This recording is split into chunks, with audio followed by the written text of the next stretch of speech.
Hi, everyone, and welcome to the Substack Live. I'm here with Liz Oyer, the pardon attorney who was fired by Trump's Department of Justice for refusing to give Mel Gibson his gun rights back upon the Trump administration's demand. She has a new article out on her Substack that I encourage everyone to read.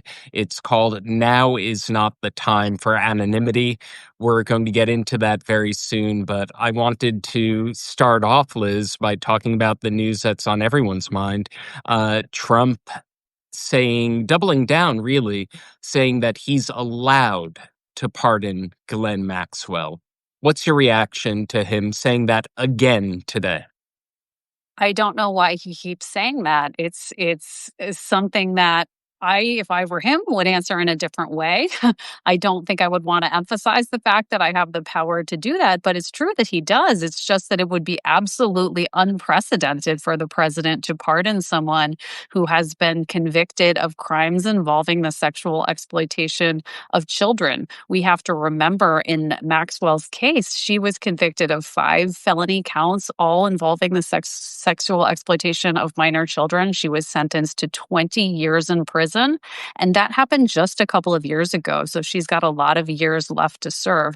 It would be stunning for a president to pardon someone like that. Yet this president has done a lot of stunning things with the pardon power already. So I suppose if there's any president who would do something like this, it would be Donald Trump. Mm.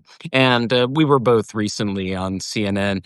CNN ran a supercut. This seems to be a pattern with Trump that when he says, I have the power to do this, there's a very typical dodge. He emphasizes his power, and then an unthinkable pardon happens. Do you see this going in a similar direction? It makes me very nervous. I mean, certainly my read is the same as yours. The fact that he keeps mentioning that he could do it suggests that, although he's denied this, that he is thinking about doing it. And her attorneys undoubtedly want him to do that. He's correct that the president's pardon power is absolutely unfettered, so he could do it. And it seems like this issue is taking up so much political bandwidth right now that if he concludes that this is a way to shut down this political catastrophe, then he very well may take that absolutely extraordinary step. Now, when you were in the DOJ as a pardon attorney, a case like this crosses your desk. What's your first reaction in terms of just seeing this actually crossing your desk? So this is the type of case that we did not see a lot of in terms of people even asking for pardons in cases like this, because in traditional times, for a president to grant a pardon to someone who is convicted of a child sex offense would just be politically a terrible mistake. So generally, presidents don't even look at these types of cases for possible clemency. Um, we in the Office of the Pardon Attorney had an extensive vetting process involved for every case. So if we got a request for a pardon, one thing that we would do in every single case where we were considering making a recommendation to the president to look at it is ask for input from the victims. And that's what really has been so shockingly overlooked here is nobody is talking about how the victims may feel, even by these discussions being had. It's very surprising that the Deputy Attorney General, the number 2 official in the Department of Justice, would go visit Miss Maxwell in prison with her lawyer and not think about the implication that that has for the victims of Jeffrey Epstein's crimes and her crimes. And for the president to consider pardoning someone like that without consulting the victims would be not the process that's normally followed, not the process that's laid out in the justice manual, and really just extremely unusual, to say the least. Mm. You anticipated my question about the process, whether it involves the victims.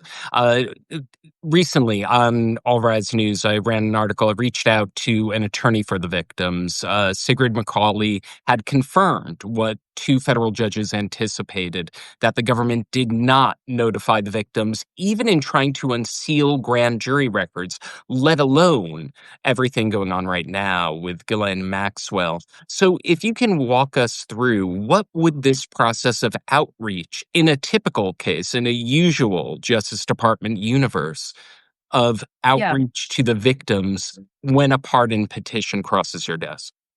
So if we got a pardon application in a case like this, it probably would not get very far just simply based on one, the nature of the crimes, two, the fact that she has not expressed any remorse or any acceptance of responsibility for the crimes, and three, the fact that she has not served a very substantial sentence at this point, just a couple of years in prison. So probably the application would be recommended for denial at a very early stage of the process. But if it did go any further, we would send out requests for further information to the victims as well as the prosecuting U.S. Attorney's Office so that we could get their views on it and any additional information that they might want to share. We wouldn't rely on just what the convicted person seeking a pardon is saying.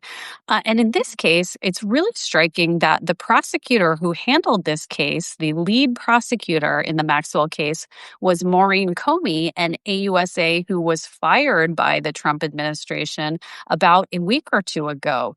That firing, I question the timing of it because you would certainly, if you really wanted to get to the bottom of something, want the lead prosecutor to be involved. She undoubtedly knows more than anyone in the Department of Justice about the facts and circumstances of this case and whether Ms. Maxwell could possibly provide any credible information. She undoubtedly met with all of the victims many times and knows how the victims would feel about a pardon being extended or about cooperation being extended in this case. So the fact that she was fired is really just another very big red flag and question mark around this whole situation. Mm.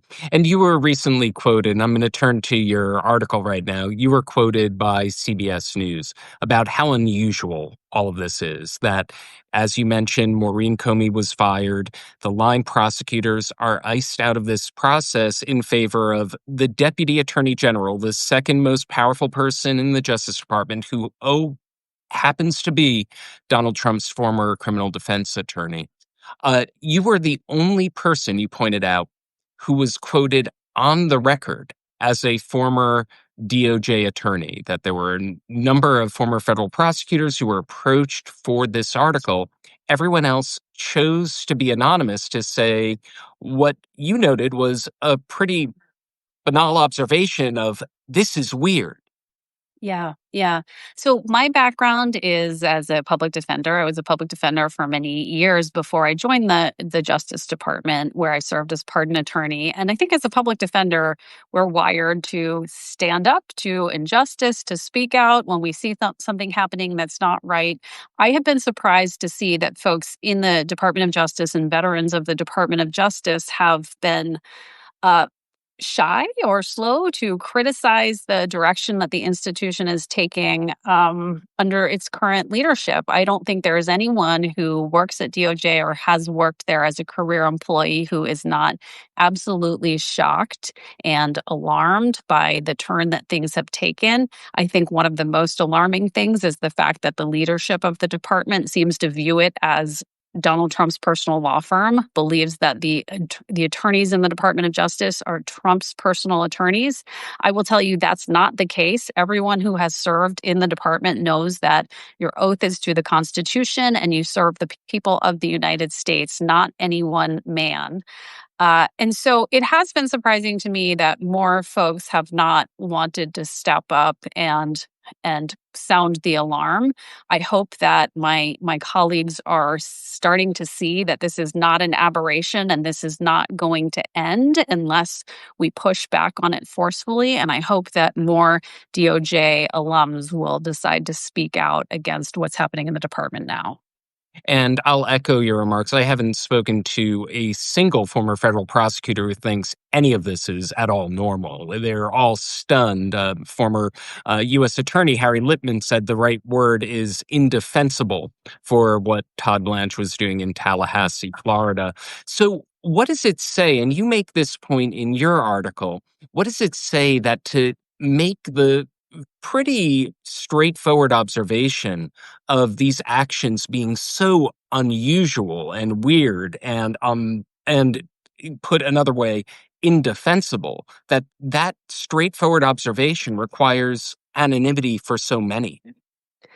I think it's a sad reflection on how effective Trump has been in scaring lawyers into submission. People continue to prioritize their business, their profits, the bottom line. And that makes sense for law firms, for lawyers who are now at law firms, because it is a business. But I do think that there are bigger interests at stake.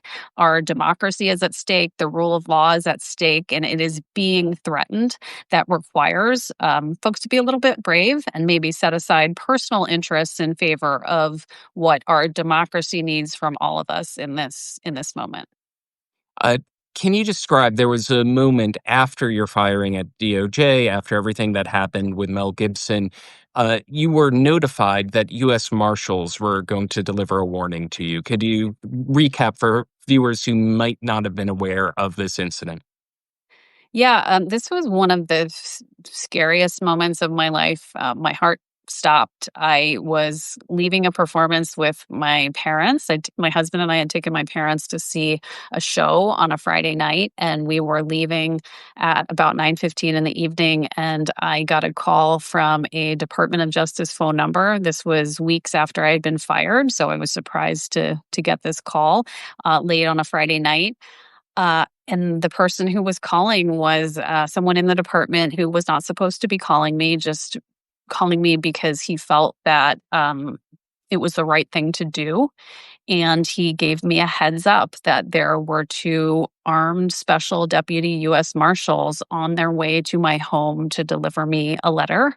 The letter was a warning about the risks of testifying before Congress, which was scheduled to happen that Monday. I was preparing to give testimony about my firing on a Monday. This was the Friday before. And I told the person on the other end of the line that my child, my teenager, was at home alone at the house. And he told me that these two men were supposed to arrive around 10 o'clock in the evening.